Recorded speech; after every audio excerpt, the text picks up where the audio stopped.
The dust from the departing train still hung in the air like a dirty veil when Adelaide Morrison realized no one was coming back for her.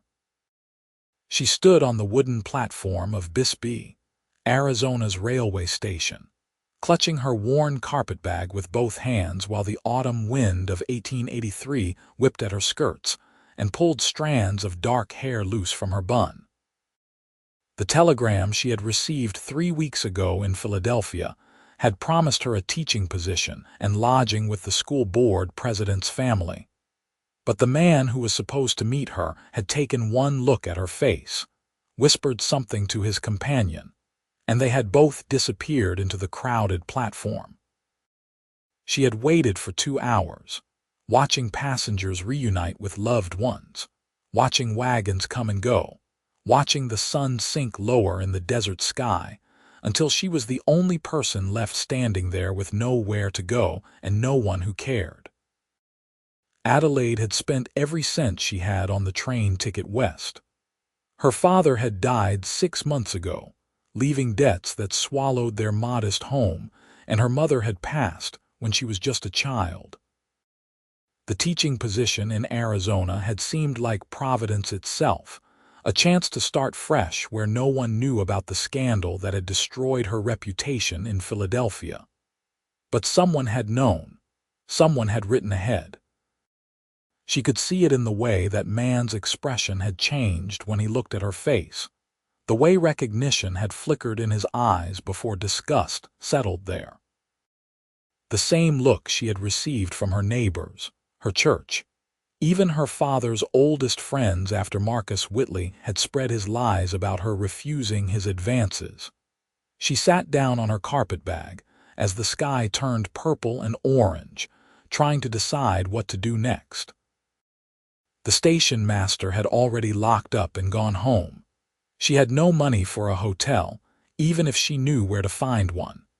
The desert cold was already seeping through her traveling dress, and she had no coat heavy enough for the mountain temperatures. Adelaide had never felt so completely alone in her entire life, not even when she had stood at her father's grave and realized she had no family left in the world. She did not cry. She had used up all her tears in Philadelphia, spent them on people who did not deserve them, on a future that had turned out to be built on sand. Instead, she sat very still and watched the first stars appear over the distant mountains, trying to feel something other than the vast emptiness that had settled in her chest. That was when she heard the footsteps, heavy boots on wooden planks, approaching slowly. Adelaide looked up to see a man walking toward her through the gathering darkness. He was tall, with broad shoulders and a worn hat pulled low over his face. For a moment, fear spiked through her exhaustion. She was alone, vulnerable, and no one in this town knew or cared whether she lived or died. But the man stopped several feet away, keeping a respectful distance. When he spoke, his voice was rough, like he had not used it much lately. "Miss, the station's been closed for near on 3 hours now. You waiting for someone?" Adelaide stood up, smoothing her skirts with shaking hands. "I was. But they are not coming." The man tilted his head, and she caught a glimpse of his face in the starlight. He was younger than she had first thought, perhaps only a few years older than her own 22 years. His features were strong and weathered, with lines around his eyes that spoke of too much sun and too little sleep. But it was his eyes that caught her attention. They held a deep, bone-weary sadness that matched something in her own soul. "You got somewhere to stay?" he asked. "Not exactly." Adelaide lifted her chin, trying to maintain some dignity. "But I will sort it out. Thank you for your concern." She picked up her carpetbag and started walking, though she had no idea where she was going. The town of Bisbee spread out before her in the darkness, lights flickering in windows, the distant sound of a piano playing somewhere. She had taken perhaps 10 steps when the man spoke again. "There's a boarding house 2 streets over. Mrs. Chen runs it. Clean beds, decent food. I could show you the way." Adelaide stopped. Every instinct told her not to trust strangers, especially men, especially after what Marcus had done to her reputation. But what choice did she have? Freeze to death on the platform, wander the streets until something worse found her. She turned around slowly. "Why would you help me?" The man was quiet for a long moment. Then he said, "Because somebody should have helped my wife when she needed it and nobody did. I cannot fix that, but maybe I can do something right tonight." The past tense in his words spoke volumes. Adelaide studied him more carefully, noticing the black band around his hat, the way he held himself like a man carrying a great weight. "I am sorry for your loss." "Yeah, me too." He gestured down the street. "Come on, it's getting colder." Adelaide followed him, keeping a careful distance between them as they walked through the darkening streets of Bisbee. The town was built into the hills, buildings climbing the slopes in a haphazard pattern that spoke of a mining community grown too fast. She could see the mine entrances dotting the hillsides, dark mouths in the rock that swallowed men whole each morning and spit them out each night. "I am Adelaide Morrison," she said after a few minutes of silence. "Tobias Vance. Most folks call me Toby." He led her around a corner onto a street lined with houses, some well-kept, others sagging with neglect. "You come here for work." "I was supposed to start teaching at the school, but the man who was supposed to meet me took one look at me and left." Toby glanced at her, frowning. "That does not make any sense. You seem perfectly respectable to me." Adelaide laughed, but there was no humor in it. "Someone in Philadelphia wrote ahead. They made sure the school board knew I was not fit to teach their children." "What did you do?" "I refused to marry a man I did not love." He took exception to that, and told everyone I had behaved improperly with him. It was a lie, but no one believed me. She did not know why she was telling him this. Perhaps because he was a stranger and she would never see him again after tonight. Perhaps because she was too tired to keep up pretenses anymore. Toby was quiet for a moment. Then he said, "People can be cruel when they want to be." "Yes, they can." He stopped in front of a 2-story building with a painted sign that read Chen's boarding house. Warm light glowed in the windows, and Adelaide could smell something cooking that made her stomach clench with hunger. She had not eaten since early morning. Toby knocked on the door, and a moment later, it opened to reveal a small Chinese woman with iron-gray hair pulled back in a neat bun. Her face was lined with age, but her eyes were sharp and intelligent. "Toby Vance," she said, her English accented but clear.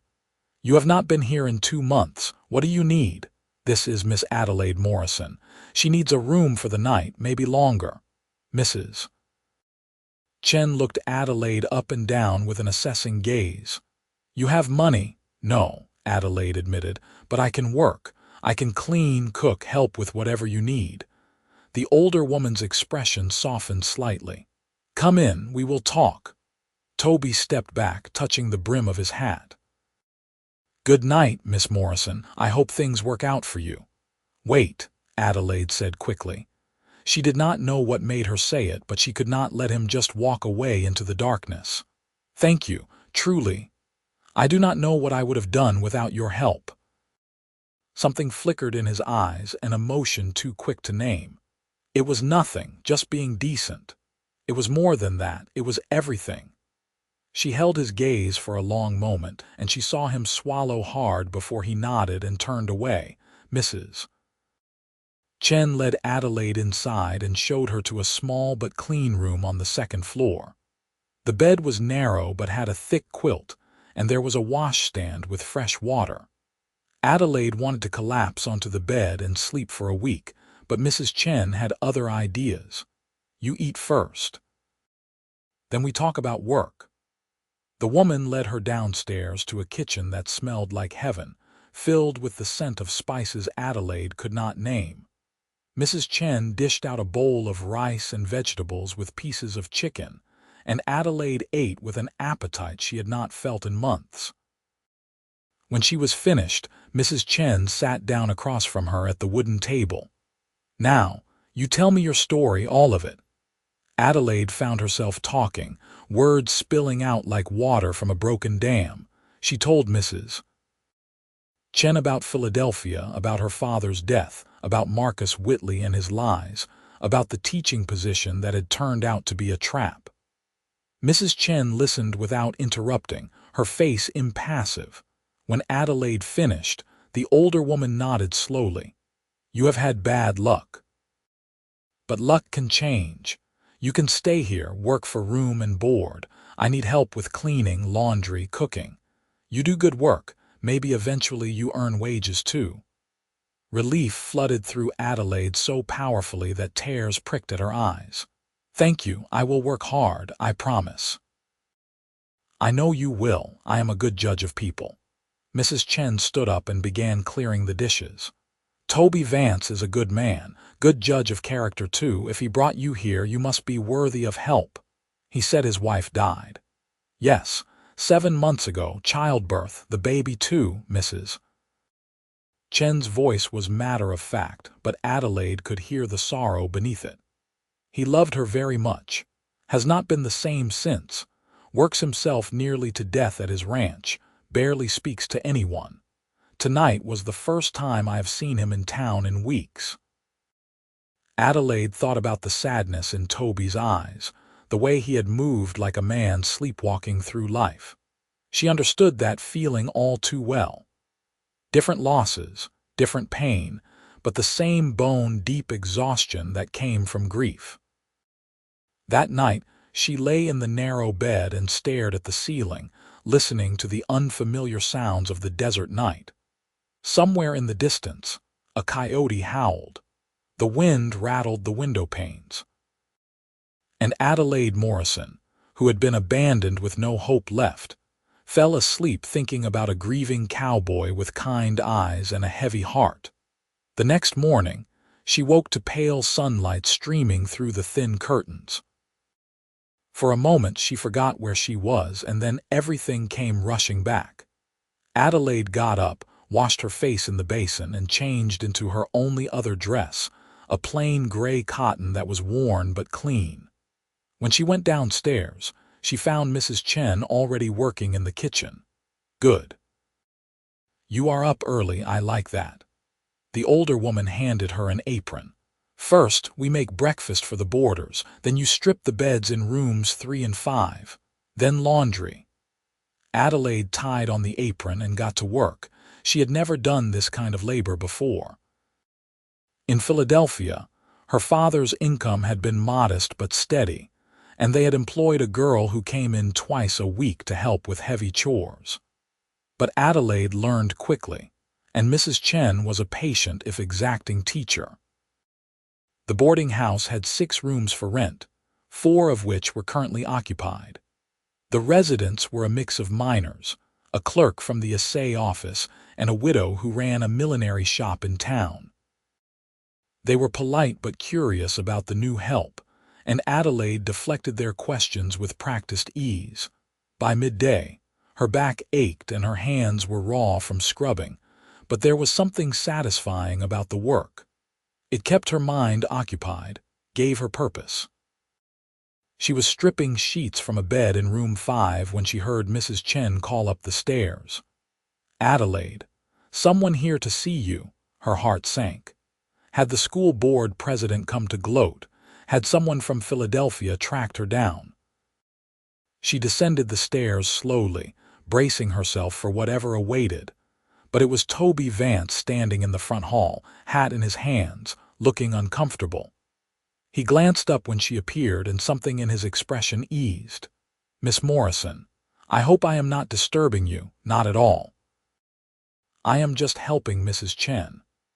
Adelaide came down the last few steps, suddenly aware of her disheveled appearance, the apron stained with dirty water, her hair coming loose from its pins.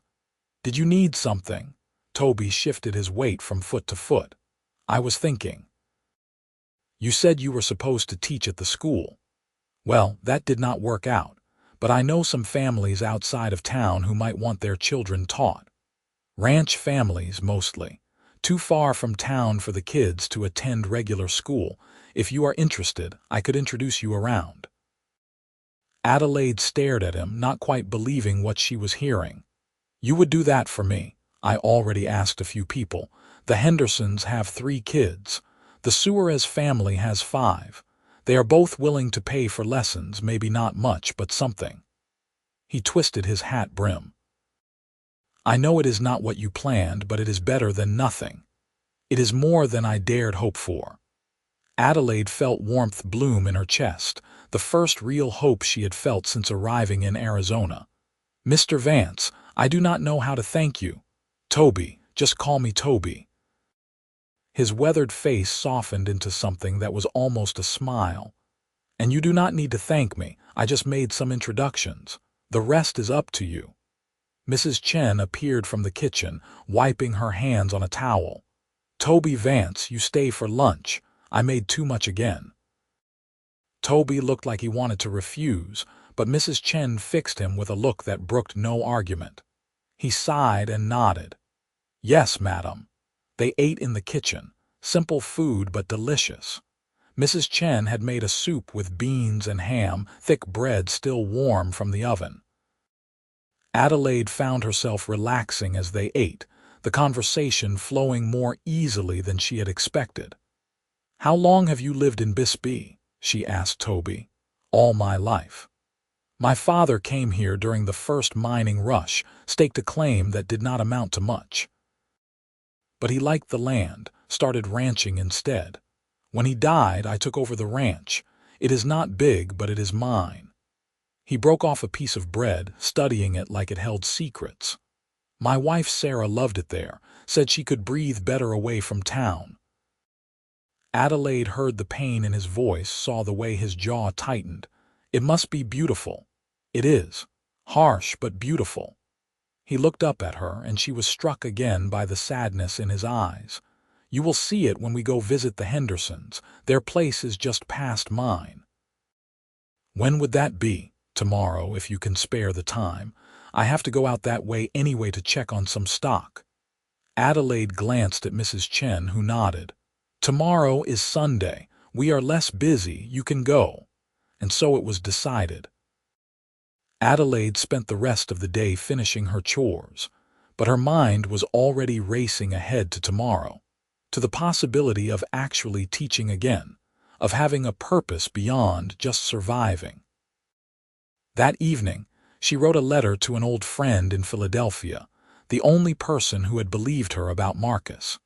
She told her about Bisbee, about Mrs. Chen, about the cowboy who had saved her when she had no hope left. As she wrote, Adelaide realized she was smiling, the first genuine smile in months. Toby arrived the next morning with a wagon hitched to 2 sturdy horses. Adelaide wore her best dress, the dark blue one with minimal wear, and had managed to tame her hair into a respectable bun. Mrs. Chen sent them off with a basket of food and instructions to be back before dark. The ride out of town took them through desert landscape that was unlike anything Adelaide had ever seen. The land was dry and rocky, dotted with strange plants with thick spines and waxy leaves. Mountains rose in the distance, purple against the bright blue sky. The air was crisp and clean, scented with sage. It is so different from Philadelphia, Adelaide said, watching a hawk circle overhead. Everything there is green and damp. Here it is like the land is made of bones. Toby glanced at her, something flickering in his expression. Sarah used to say something similar. She came from Ohio originally. It took her a while to love the desert, but eventually she did. How long were you married? 3 years. We met when her family passed through on their way to California. Her father's wagon broke down and they stayed in Bisbee for repairs. Sarah and we just connected somehow. He stared at the road ahead. She decided to stay when her family moved on. Her parents were not happy about it, but Sarah was strong-willed, knew what she wanted. Adelaide could hear the love in his voice, the lingering pain. She sounds like she was special. She was. She could outride most men, shoot better than half of them, but she was gentle too. Loved animals, loved the land. Toby's voice roughened. When she got pregnant, we were so happy. We had been trying for a year. Everything seemed fine until the labor started. It went on too long. The midwife did what she could, but there were complications. Sarah bled too much. The baby never even drew breath. Adelaide reached out instinctively, touching his arm. "I am so sorry, Toby." He looked down at her hand, then up at her face. "You understand loss. I can see it in you. Different kind, but yes." She withdrew her hand slowly. "When my father died, I felt like the ground had disappeared beneath my feet. He was all I had left. And then Marcus spread his lies and I lost everything else. My reputation, my livelihood, my home. It felt like dying, except I was still breathing." They rode in silence for a while, but it was a comfortable silence, the kind that exists between people who understand each other's pain without needing to explain it. The Henderson Ranch appeared as they crested a small rise. It was a modest spread with a wooden house, a barn, and several outbuildings. Children were playing in the yard, 3 of them ranging from perhaps 6 to 12 years old. When they saw the wagon approaching, they came running. "Mr. Vance, Mr. Vance." The oldest, a girl with braids, reached them first. "Did you bring the teacher?" "I did, Emma. This is Miss Morrison." Toby helped Adelaide down from the wagon, his hand steadying her as she found her footing on the uneven ground. Emma looked Adelaide up and down with frank curiosity. "Are you really from the East?" "I am, from Philadelphia." "You know all your letters. Can you do sums?" Adelaide smiled. "I do, and I can teach you both and much more if your parents agree." Mr. and Mrs. Henderson came out of the house, wiping their hands on aprons. They were weathered, practical people with kind eyes and firm handshakes. Mrs. Henderson invited them inside for coffee, and they sat at the kitchen table while Adelaide explained her qualifications and experience. "I taught at a girls' school in Philadelphia for 2 years," she said. "Reading, writing, arithmetic, history, geography. I can teach whatever subjects you think are most important for your children." Mr. Henderson exchanged a look with his wife. "The school in town is too far for regular attendance, especially in winter. We can pay $5 a month if you can come 3 times a week. Teach all 3 of our kids together." It was not much, but it was a start. Adelaide nodded. "I would be honored." They worked out the details over coffee and the cake Mrs. Henderson served. Adelaide would come on Monday, Wednesday, and Friday. Toby offered to provide transportation until she could make other arrangements. When they left an hour later, Adelaide felt lighter than she had in months. "The Suarez family is just another mile up the road," Toby said as they drove. "They have more children, but the older ones help run the ranch. Mostly, they want someone to teach the younger ones to read and write in English as well as Spanish." The Suarez ranch was larger than the Hendersons, with more livestock and better maintained buildings.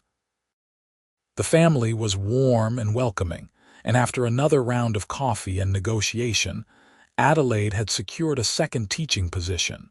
4 days a week now, enough to start saving money. On the way back to town, Toby took a different route. "I want to show you something," he said.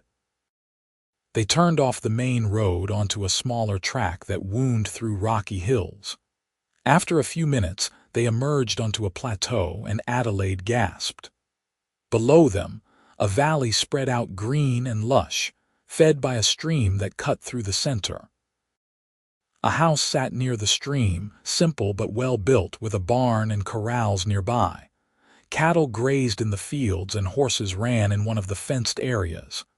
"This is my place," Toby said quietly. "The Rocking V Ranch." "It is beautiful," Adelaide breathed, and it was. The house looked solid and welcoming, the land well tended despite the harsh climate. She could see why Sarah had loved it here. Toby was quiet for a long moment. Then he said, "Would you like to see the inside? Sarah had me build it with big windows so she could see the mountains while she worked." Adelaide knew this was significant, an invitation into a sacred space. "If you are sure." He nodded and drove the wagon down to the house. Inside, it was surprisingly bright and airy. The windows were indeed large, flooding the main room with light. The furniture was simple but well made, and there were small touches that spoke of a woman's presence. A quilt draped over a chair, dried flowers in a vase, curtains with delicate embroidery. "You have kept it just as she left it," Adelaide said softly. "I cannot seem to change anything. It feels like erasing her."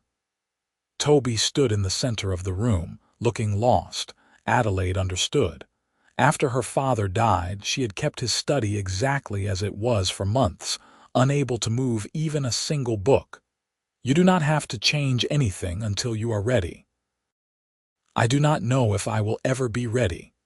He looked at her, vulnerability stark on his face. "How do you move forward when part of you died with them?" "I do not know," Adelaide admitted.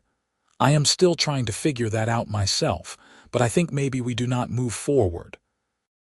We just learn to carry it with us and keep walking anyway." Something in Toby's expression shifted, a recognition passing between them. They stood in the quiet house, two wounded souls who had found each other by accident, and Adelaide felt something loosen in her chest, some knot of loneliness she had not even realized was there. The ride back to town was quiet, but it was the kind of quiet that felt like a shared secret, an understanding that did not need words. When Toby dropped her off at Mrs. Chen's boarding house, he touched his hat brim and said, "I will pick you up tomorrow morning. 8 o'clock for the Henderson place. I will be ready. Thank you, Toby, for everything." He nodded and drove away, and Adelaide watched until the wagon disappeared around a corner. Mrs. Chen appeared in the doorway, a knowing look on her face. "You like him," the older woman said. It was not a question. "He is kind," Adelaide said carefully. "He is hurting. You are hurting. Sometimes two broken things can help each other heal." Mrs. Chen patted her shoulder. "But be careful. Hearts that have been wounded scar easily." Adelaide thought about those words as she prepared for bed that night. She was not looking for romance. She had come to Arizona to escape the disaster Marcus had made of her life, to start over in a place where no one knew her shame. Getting involved with a grieving widower was not part of any plan. But life, Adelaide was learning, rarely followed plans. Over the next few weeks, she fell into a routine. 4 days a week, Toby picked her up in his wagon and drove her to the Henderson and Suarez ranches. She taught reading and writing, arithmetic and geography, history and basic science. The children were eager learners, hungry for knowledge in a way her students in Philadelphia had never been. On the other days, she helped Mrs. Chen at the boarding house, cleaning and cooking and learning to navigate her new life in Bisbee. And every moment she spent with Toby, she learned something new about him.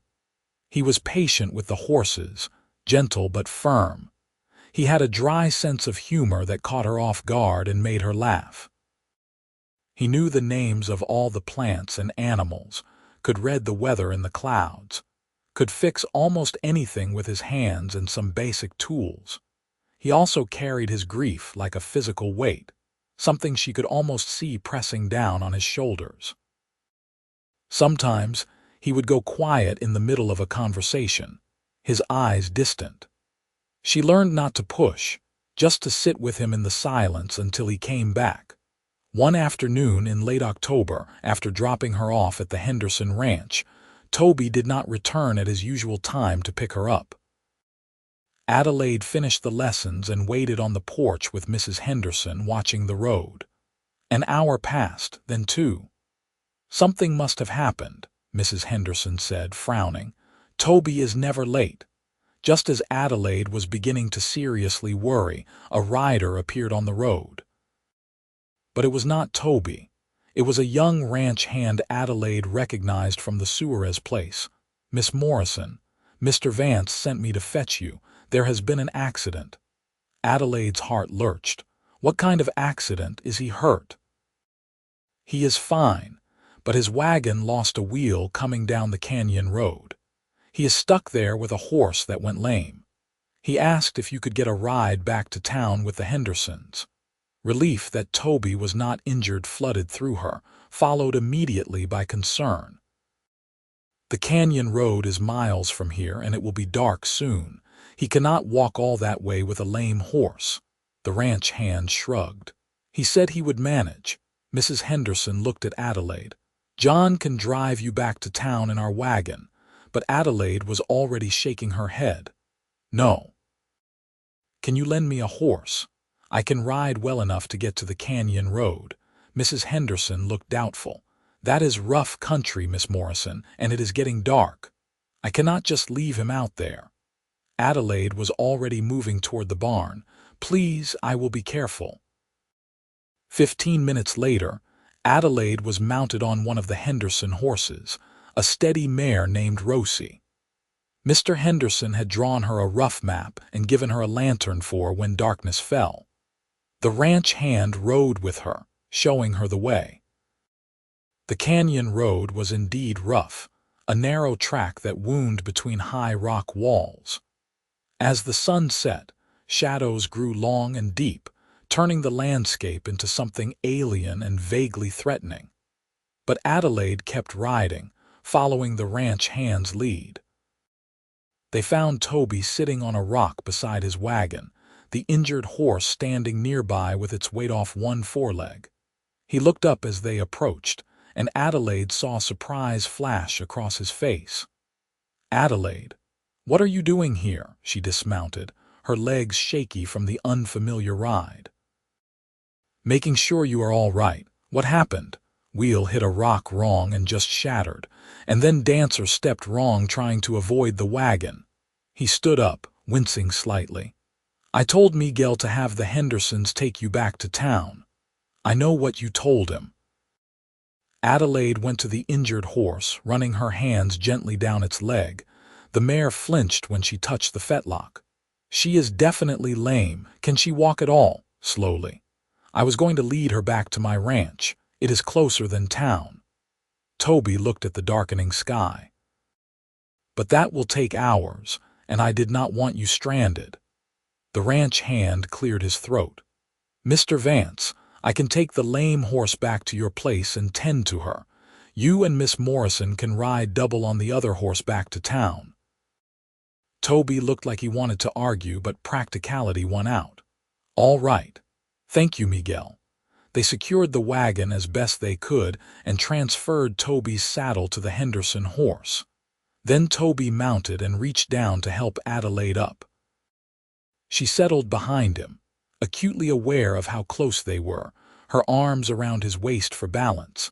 The ride back was slow in the growing darkness.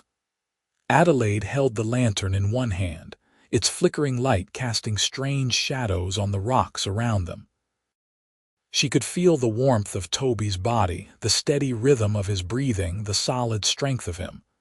"You should not have come out here," he said quietly. "Probably not, but I did anyway. You could have gotten hurt, lost in the dark. So could you?" Adelaide tightened her grip as the horse navigated a tricky section of trail. "Why is it acceptable for you to take risks but not me?" Toby was quiet for a long moment. "I am not worth worrying about." The words were said so matter-of-factly that it took Adelaide a moment to process them. When she did, anger flared hot in her chest. "That is not true." "It is. Sarah needed me and I failed her. I could not save her or our baby.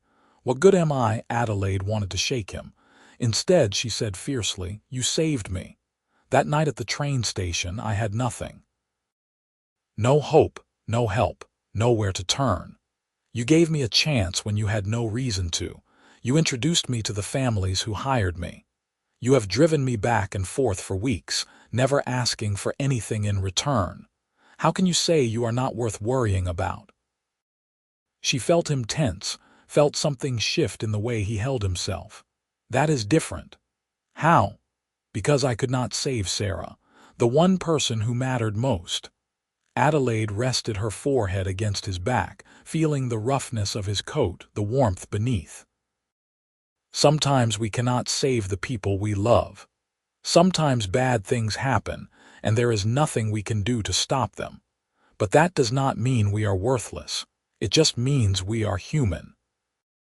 Toby did not respond, but she felt something in him relax, some tight coil of self-loathing loosening just a fraction. They rode the rest of the way in silence, but it felt different now, charged with things unsaid. When they finally reached town, it was fully dark. Toby insisted on riding her all the way to Mrs. Chen's boarding house. He dismounted first, then helped her down. His hands lingered on her waist for just a moment longer than necessary. "Thank you," he said quietly, "for coming after me, for what you said." Adelaide looked up at him, at his face half shadowed in the lamplight from the boarding house windows. "It was the truth. You are worth worrying about, Toby Vance. I wish you could see that." Something flickered in his eyes, an emotion she could not quite name. He raised his hand as if to touch her face, then stopped himself, letting it fall. "Good night, Adelaide." "Good night." She watched him ride away, then went inside to face Mrs. Chen's knowing look and pointed questions about why she was so late, but Adelaide barely heard her. Her mind was still on the canyon road, on the feeling of Toby's heartbeat beneath her hands, on the way he had looked at her in the lamplight. Something was changing between them, something that both excited and terrified her. The next morning, Toby arrived as usual to take her to the Suarez ranch. But there was a new awareness in the way they looked at each other, a tension that had not been there before.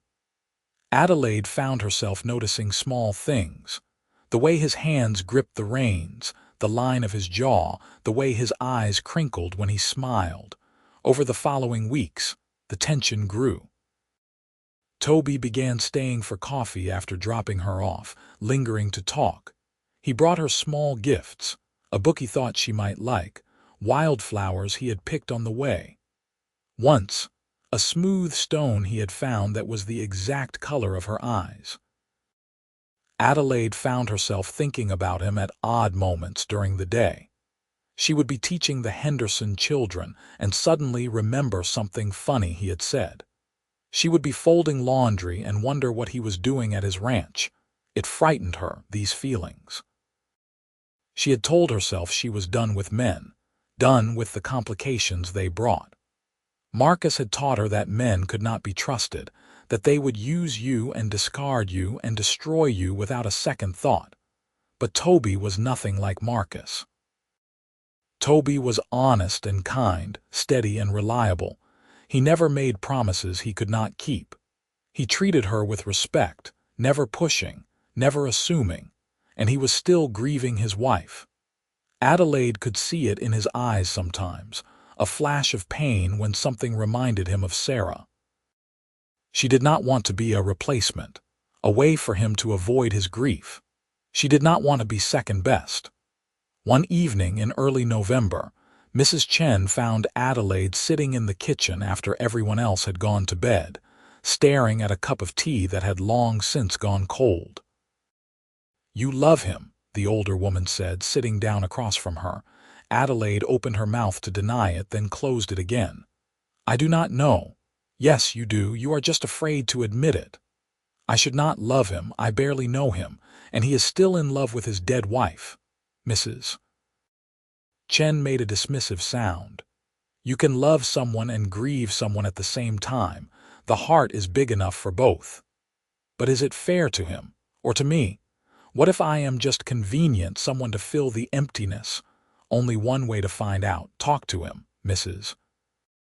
Chen stood up, patting Adelaide's shoulder.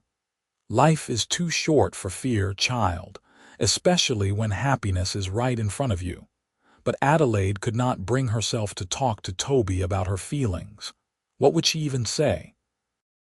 The scandal in Philadelphia had taught her to be cautious, to protect herself.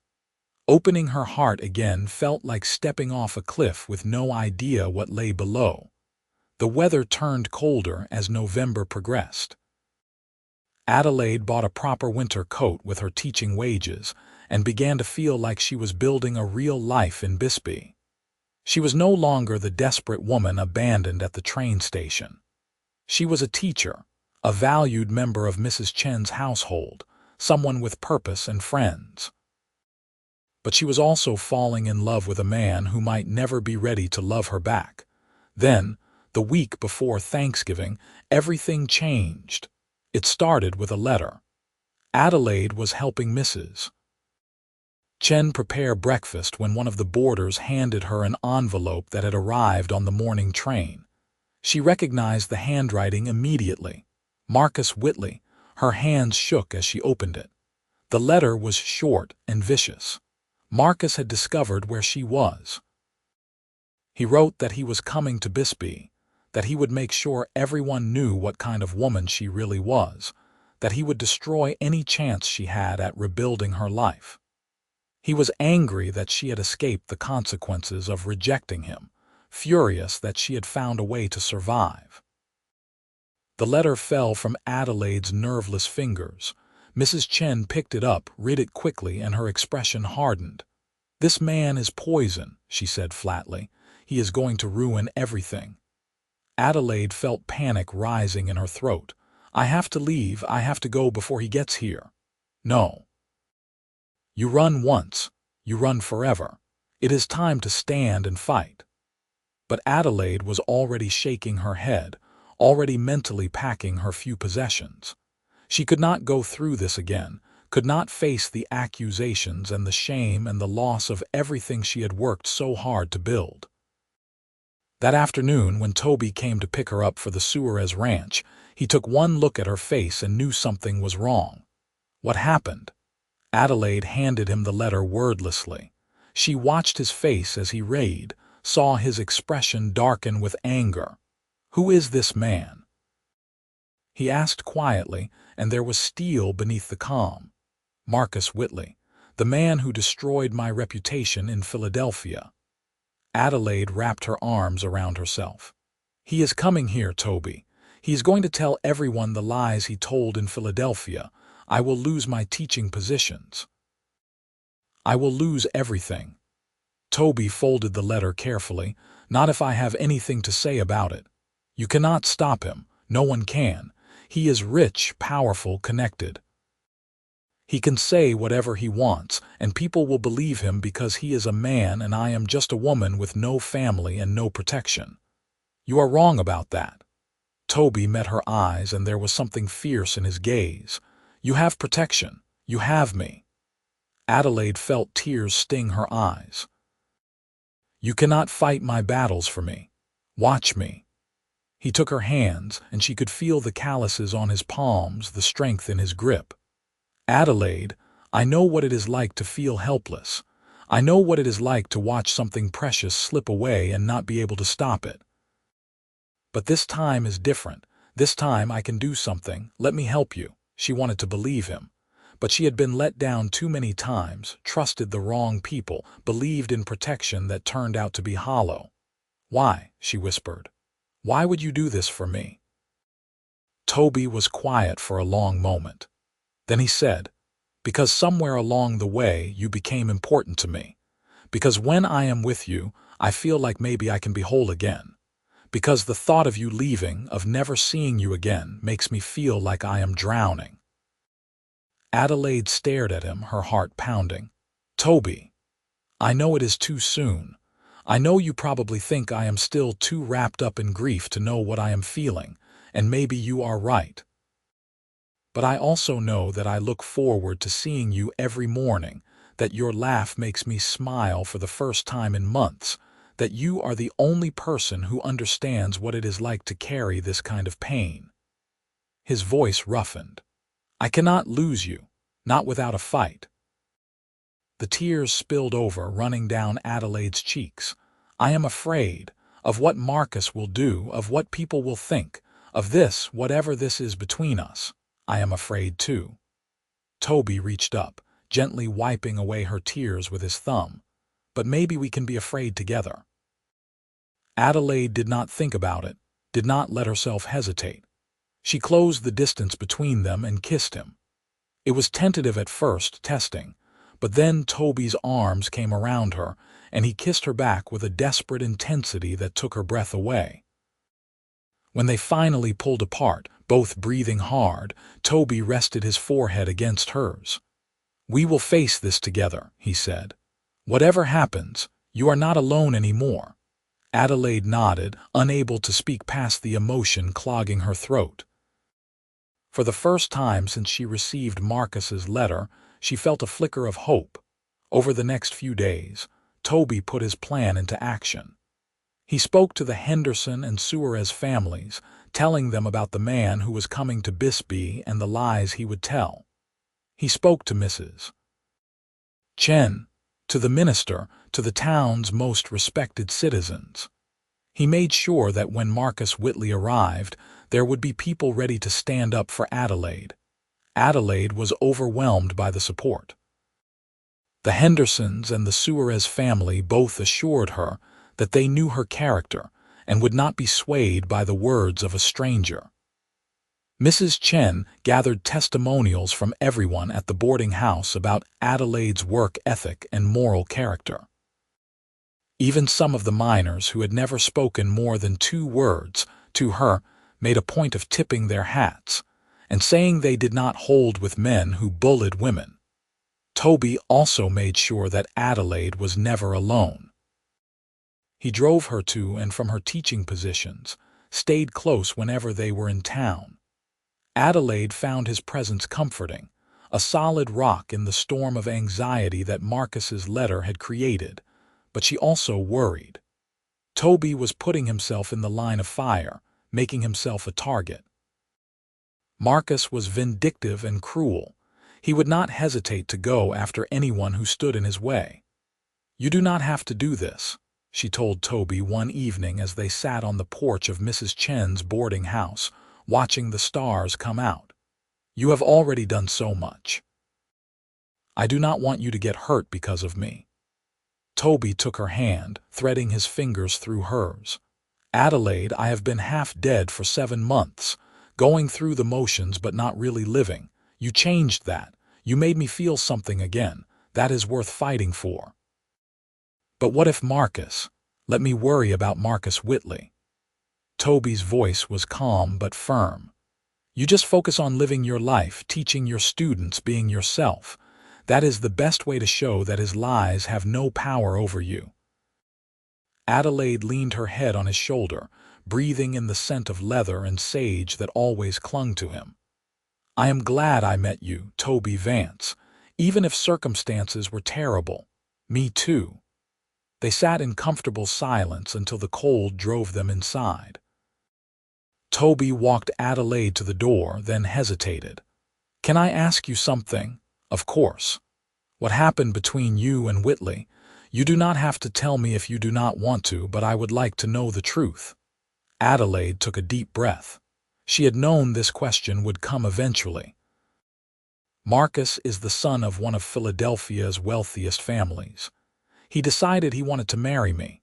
I do not know why. Maybe because I was different from the society girls he usually courted, or maybe just because I was a challenge. I refused him. I told him I did not love him and never would. He did not take it well. So he lied about you." "Yes. He told everyone that I had behaved improperly with him, that I had led him on and then rejected him cruelly. He made it sound like I was trying to trap him into marriage, and he nobly refused. People believed him because he was wealthy and respected, and I was just a teacher with no powerful family to defend me." Adelaide felt the old anger rising. "I lost my position at the school. My father's friends stopped calling. People crossed the street to avoid me. My father tried to fight it, but the stress made him ill.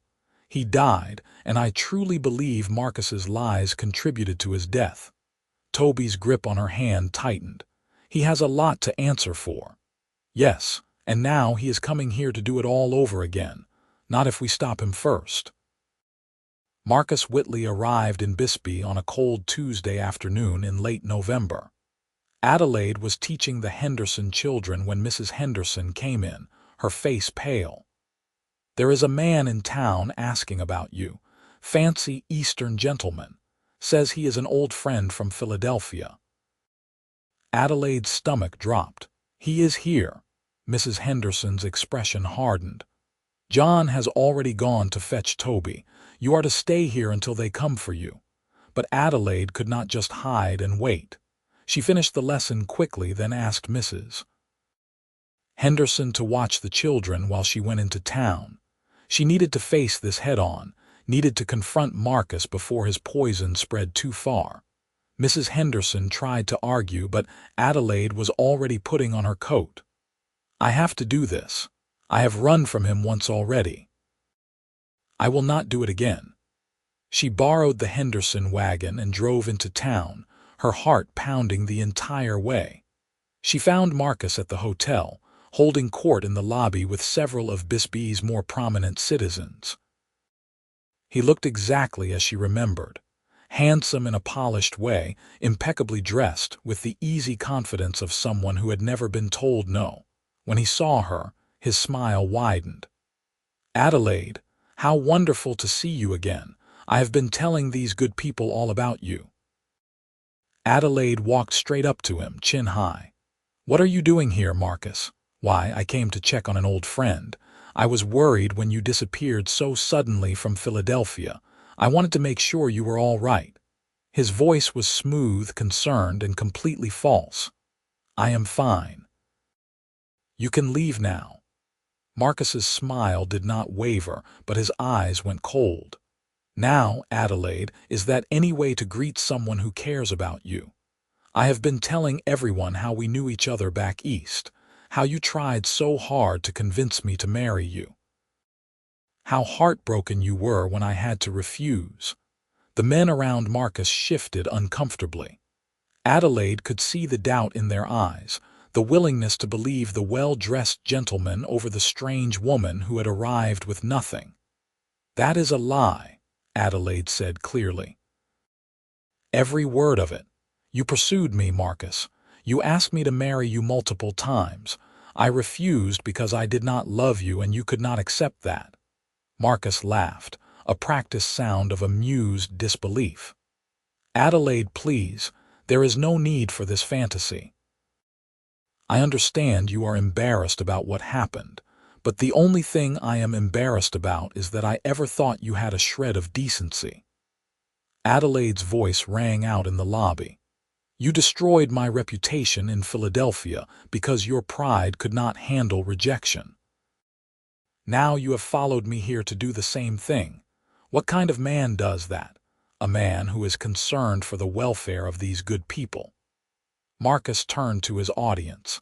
"Gentlemen, I feel it is my duty to warn you that Miss Morrison is not what she appears. She has a history of inappropriate behavior, of making advances toward men and then claiming victimhood when they refuse her. I would hate to see her take advantage of anyone here the way she tried to take advantage of me." Adelaide felt fury rising, hot and cleansing. She was about to respond when a familiar voice cut through the tension. "That is quite a story, Mr. Whitley. Too bad it is complete fiction." Toby walked into the lobby, and Adelaide felt relief flood through her.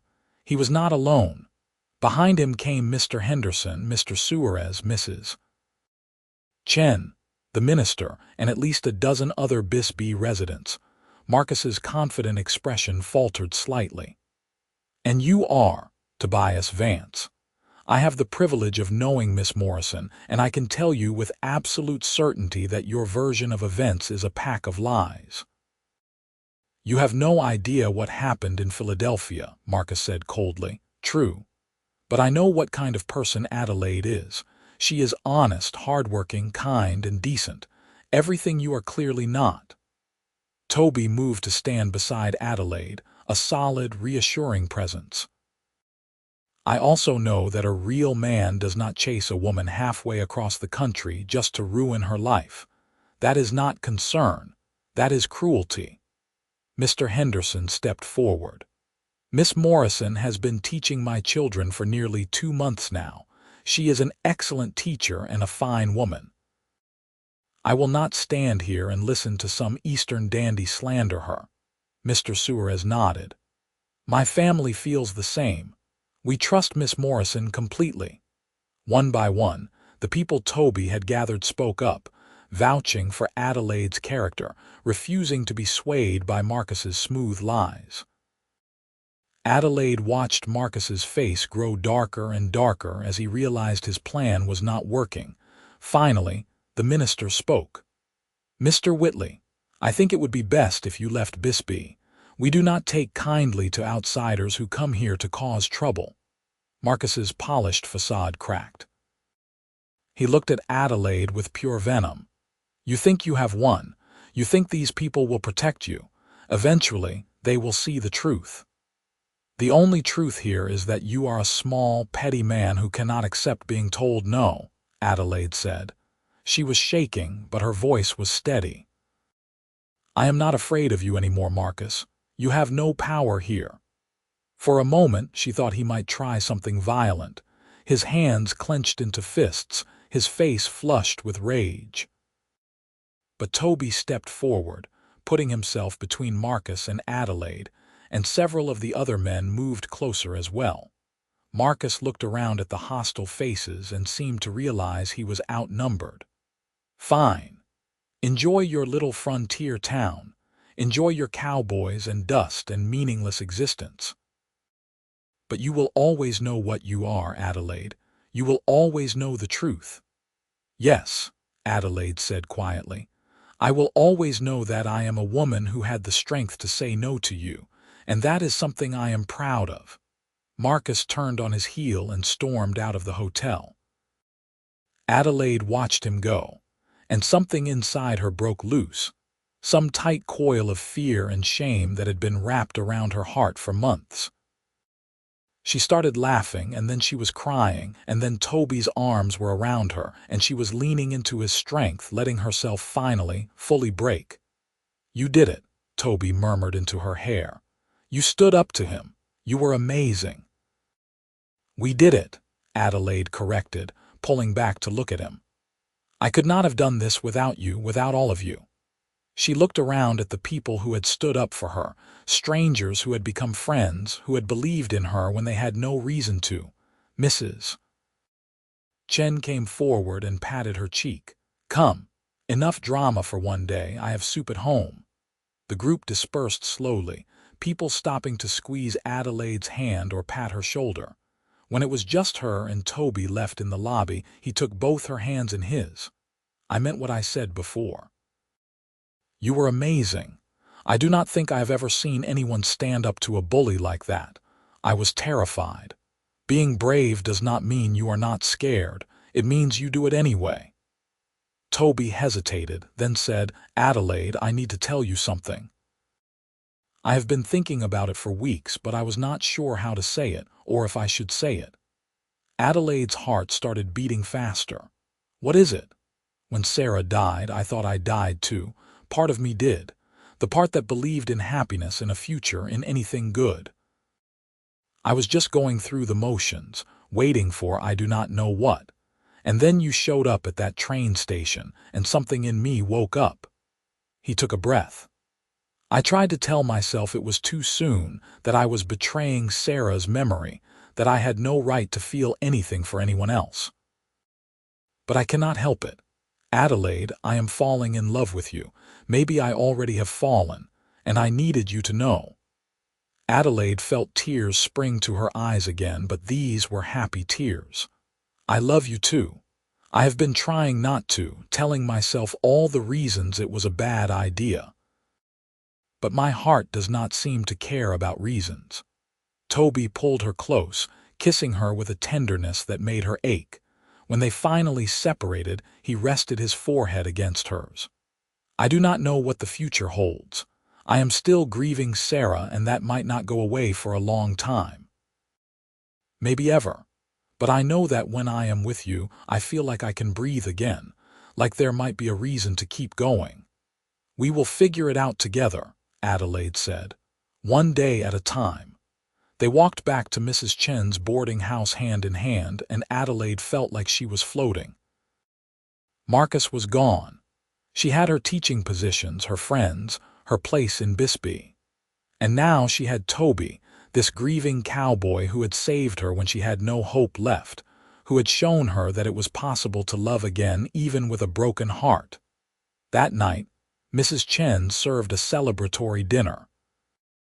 All the boarders attended, along with Toby, and there was laughter and good food and a sense of community that Adelaide had never experienced before. This was what home felt like, she realized. Not a place, but people who cared about you, who stood by you, who made you feel like you belonged. Over the following weeks, Adelaide and Toby's relationship deepened. They were careful with each other, aware of their mutual wounds, but there was a growing certainty between them. Toby began to talk more about Sarah, sharing memories without the sharp edge of fresh grief. Adelaide told him about her childhood, her dreams, her fears. They learned each other slowly, building trust brick by brick. December brought colder weather and preparations for Christmas. Adelaide helped the Henderson and Suarez children prepare a small pageant, and Toby surprised her by carving wooden toys for all the children as gifts. On Christmas Eve, Adelaide attended church with Toby, and afterward, he drove her out to his ranch. "I have something for you," he said as they stood in the main room of his house. He went to a drawer and pulled out a small wooden box. "I made this. It is not much, but I thought you might like it." Inside was a delicate necklace made of silver with a small pendant shaped like a star. "Toby, it is beautiful. Where did you get this?" "I did not get it. I made it. Silversmithing was something my father taught me. I have not done it in years, but I remembered how." He looked almost shy. "The star is for the night we met. You were standing under the stars at the train station, and I thought you looked like you belonged among them, like you were something bright in all that darkness." Adelaide felt tears prick her eyes. She turned around so he could fasten the necklace, then touched the pendant gently. "I will treasure this always." Toby turned her to face him. "Adelaide, I know it has not been that long since we met. I know there are people who will say it is too soon, that I am not ready. But I do not care what anyone else thinks. I love you. I want a future with you. Will you marry me?" For a moment, Adelaide could not speak. Then she threw her arms around his neck. "Yes. Yes, of course I will marry you."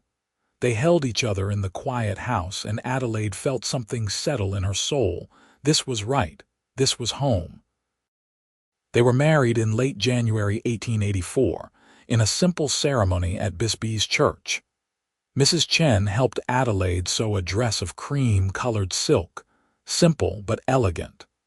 The Henderson and Suarez families attended, along with most of the boarding house residents and half the town.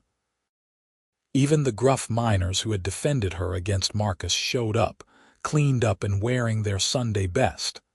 Adelaide moved to the Rocking V Ranch, and for the first time in her life, she had a real home of her own. She continued teaching the ranch children, now traveling from her own home instead of from town. Toby was a patient, loving husband, and slowly, the shadows of grief lifted from his eyes. It was not always easy.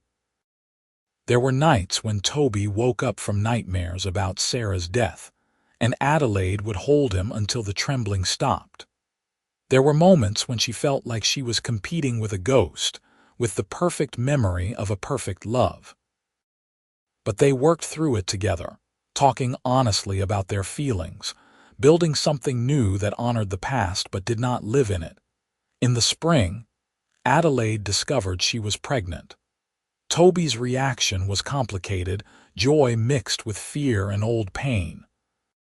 But as the months passed and Adelaide's belly grew, his excitement began to outweigh his worry. "I am terrified," he admitted one night as they lay in bed, his hand on her stomach. "I cannot go through that again, Adelaide. I cannot lose you." "You will not lose me," Adelaide said firmly. "I am strong, and Mrs. Chen has already found the best midwife in the territory. We are going to be fine." Their daughter was born on a warm October evening in 1884, after a labor that was mercifully short and uncomplicated. Toby held Adelaide's hand through it all, and when the midwife placed their daughter in his arms, Adelaide saw tears streaming down his face. "She is perfect," he whispered. "You are perfect." They named her Sarah Rose, honoring Toby's first wife and the new beginning they had found together. Little Sarah had her father's eyes and her mother's dark hair, and she was adored by everyone who met her. The years that followed brought more children. A son they named Thomas 2 years later, and then twin girls, Emma and Grace, 3 years after that. The house that had been so quiet and full of grief became loud and chaotic and wonderfully alive. Adelaide continued teaching, now in a small schoolhouse that Toby built on their property. Ranch children from all over the area attended, and Adelaide took pride in watching them learn and grow. The Hendersons and the Suarez families remained close friends, and their children grew up together. Mrs. Chen eventually sold the boarding house and moved into a small cottage near the Vance ranch. She became an unofficial grandmother to the Vance children, teaching them to cook and speaking to them in a mixture of English and Chinese. She lived to be 93, surrounded by people who loved her. Marcus Whitley never returned to Bisbee. Adelaide heard through letters from her old friend in Philadelphia that he eventually married a society woman and became a miserable, controlling husband. The news did not give her any satisfaction. She had long since stopped caring about Marcus Whitley or what he thought of her. On their 10th anniversary, Toby took Adelaide back to the train station where they had first met.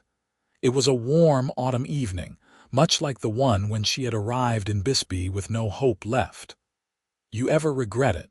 he asked as they stood on the platform. "Coming here?" "Everything that happened."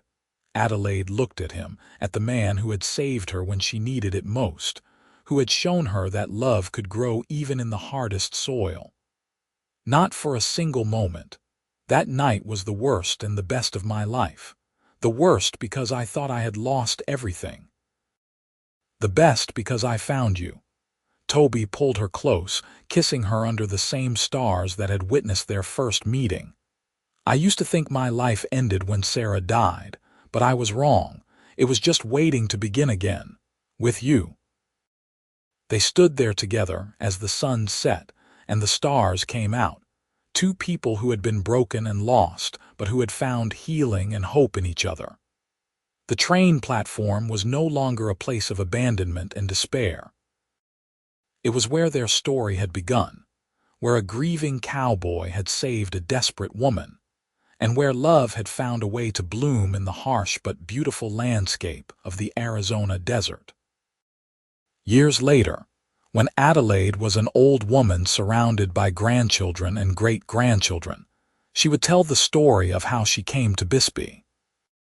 She would tell them about standing alone on that train platform with no hope left, about the cowboy who stopped to help when he had every reason to walk away, about building a life from the ashes of loss and betrayal. And she would tell them that sometimes, when everything seems darkest, that is exactly when the light breaks through. That love can heal even the deepest wounds. That the end of one story can be the beginning of another, better one. The Rocking V Ranch prospered over the years, growing from a modest operation into one of the most successful ranches in southern Arizona. Toby proved to have a gift for breeding quality horses, and Adelaide's school became known throughout the territory for producing well-educated, thoughtful students. Together, they built something lasting, something that would continue long after they were gone. But it was not the success or the prosperity that mattered most to Adelaide.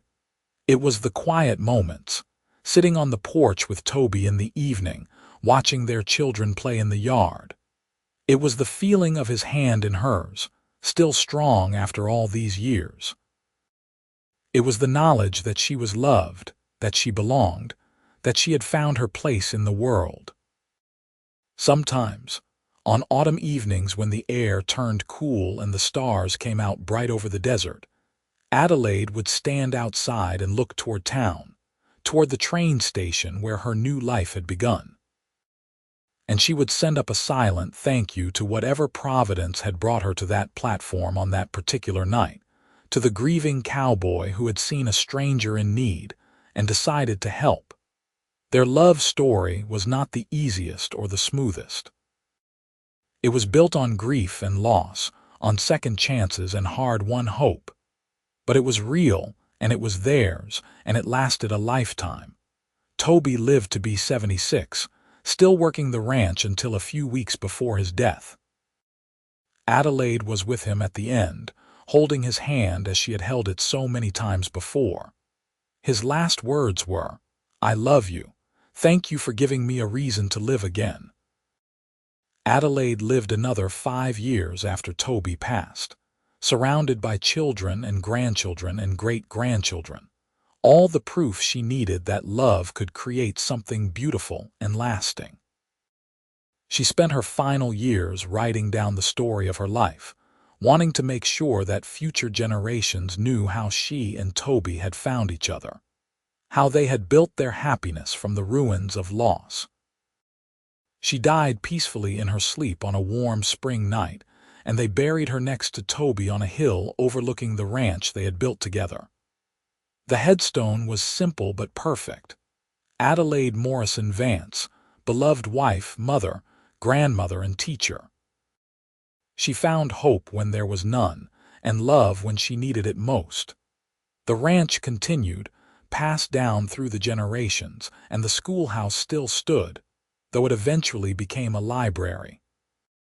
The story of Adelaide and Toby became part of Bisbee's history, told and retold until it took on the quality of legend. The woman abandoned at the train station with no hope left. The grieving cowboy who saved her. The love that healed them both. But for Adelaide and Toby, it was never a legend.